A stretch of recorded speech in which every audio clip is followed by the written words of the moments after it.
আলহামদুলিল্লাহ, সমস্ত প্রশংসা মহান রব্বুল আলামিনের দরবারে। যে আল্লাহ পাক রব্বুল আলামিন যে উত্তরা বাইতুল মুমিন মাদ্রাসার কর্তৃক আয়োজিত ঈদ আনন্দ অনুষ্ঠানের সম্মানিত ওস্তাদ সেতারজে আলম যে আমার সামনে এমনকি আমার সামনে বাংলার প্রত্যন্ত অঞ্চল থেকে আগত এলেম পিপাসক ছাত্র ভাইয়েরা সকলকেই জানার আমার অন্তঃস্থল থেকে মুবারকবাদ। আসসালামু আলাইকুম রহমতুল্লাহি ওয়া বারাকাতুহু। আমি যে বিষয় নিয়ে আলোচনা করব তা হচ্ছে যখন হজরতে ইব্রাহিম আলাইহিস সালাতু ওয়াস সালাম তার কোরবানি কিভাবে আল্লাহ পাক রব্বুল আলামিন একের পর এক আল্লাহ পাক রব্বুল আলামিন ইব্রাহিম নবীকে প্রশ্ন করতে এবং কি তাকে অনেক সময় অনেক কষ্টের মধ্যে কি তাকে পরীক্ষা করছেন।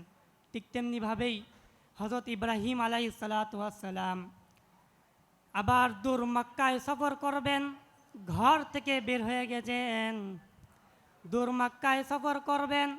সেই শিশু ইসমাইল দুধের শিশুকে মক্কায় বনবাস রেখে এসেছিলেন মা হাজেরার কাছে, মক্কায় বনবাস রেখে এসেছিলেন।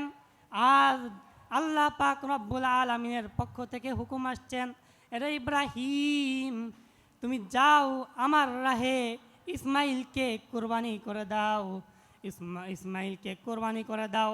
হযরত ইব্রাহিম আলাইহিস সালাতু ওয়াস সালাম মক্কায় গিয়েছেন, সেই শিশু ইব্রাহিমকে দুধের শিশুকে বনবাস দিয়ে এসেছিলেন।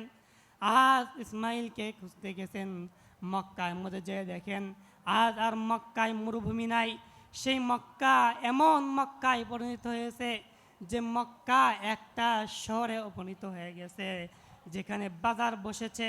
সেই বাজারের থেকে মানুষ জমজমের পানি সংগ্রহ করতেছেন, লোক সকল বাসস্থান বানিয়েছেন। হযরত ইব্রাহিম মক্কার লোকদেরকে ডাক দিয়ে বলছেন, ও মক্কাবাসীরা, ইসমাইলের ঘর কোনটা, হাজেরার ঘর কোনটা? দেখা দিচ্ছেন ওইটা। হযরত ইব্রাহিম আলাইহিস সালাতু ওয়াস সালাম ইসমাইল আলাইহিস সালাতু ওয়াস সালামের ঘরের সামনে গিয়ে ডাক দিছেন, ইসমাইল আসনি রে সন্তান, তুমি আসনি রে। ইসমাইল ডাক শোনার পরেই ইসমাইল মায়ের কোল থেকে সোজা এসে দরজার সামনে এসে দাঁড়াইছেন। দেখেন এমন একটি লোক দাঁড়ানো আছে, যেই লোকের গায়ে এমন একটি জামা পরিণত জামা লোক দাঁড়িয়ে আছে, যেই জামাটি হুবহু একটি জামা ঘরে ঝুলানো আছে। সেই জামার সাথে মাকে বছরের পর বছর প্রেম ভালোবাসা দিতে দেখেছেন, যে জামা ধরে আকুতির পর মিনতি ধরে কান্নাকাটি করে দেখতেছেন, যে জামার গ্রাম শুনতে দেখেছেন। যে ইসমাইল তখন অনুতৃপ্ত হইয়া জিজ্ঞাইছেন, মা ও মা, এটি কার জামা গো মা? হযরতে যখন বলছেন এটা কার জামা, তখন বলতেছেন এটা খলিলুল্লাহর জামা, এমন লোকের জামা যাকে আগুনে পুরায় না, যে তোমার পিতা ইব্রাহিম তার জামা। ঠিক তেমনিভাবেই ইসমাইল দেখে দরজার সামনে এমন একটি লোক দাঁড়ায় আছে, যার মাথায় লম্বা পাগড়ি, গায়ে লম্বা জামা, চাঁদের মতো চেহারা। এমন লোককে দেখে চিনা ফেলাইছেন।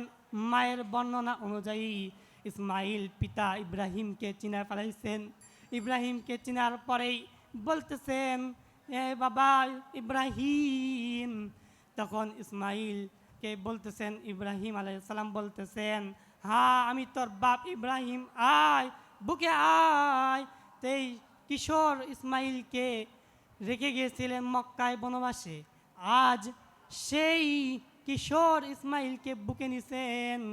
যে আল্লাহ পাক রব্বুল আলামিন এই ইব্রাহিম আলাইহিস সালাতু ওয়াস সালামকে বলছেন, যে মিনায় ইসমাইলকে নিয়ে যাওয়ার পর বলতেছেন যে তুমি ইয়া বুনাইয়া ইন্নী আরা ফিল মানাইন্নী আযহাবুক, হে পুত্র আমি স্বপ্নে দেখেছি যে আমি তোমাকে আল্লাহর রাহে কুরবানি করতেছি। তখন ইব্রাহিমের কথা শুনে ইসমাইল বলতেছেন, ও পিতা, আপনি আল্লাহর নবী, আপনি খলিলুল্লাহ, আপনার স্বপ্ন যেন তেন স্বপ্ন হতে পারে না, এই স্বপ্ন আল্লাহর ওহী ছাড়া আর কিছু হতে পারে না। তখন সন্তানের কথা অনুযায়ী সন্তান বলতেছেন, বাবা ইয়া আবিতি ফাল মা তুমার সাতাজিদুনি ইনশাআল্লাহ। যে সন্তান আল্লাহর রাহে যে কেমন ইমান, যে যেরকমভাবে পিতা বলছেন, বলার সাথে সাথে ইসমাইল কি রাজি হয়ে গেছেন। তো এরকমভাবে ইব্রাহিমের মতো ইমান লাগবে, ইসমাইলের মতো ইমান লাগবে, হাজেরার মতো প্রেম লাগবে। তো আমরা ইনশাআল্লাহ সকলে তৈরি আছি না ইনশাআল্লাহ। আমা তাওফিকুল্লাহ। আসসালামু আলাইকুম।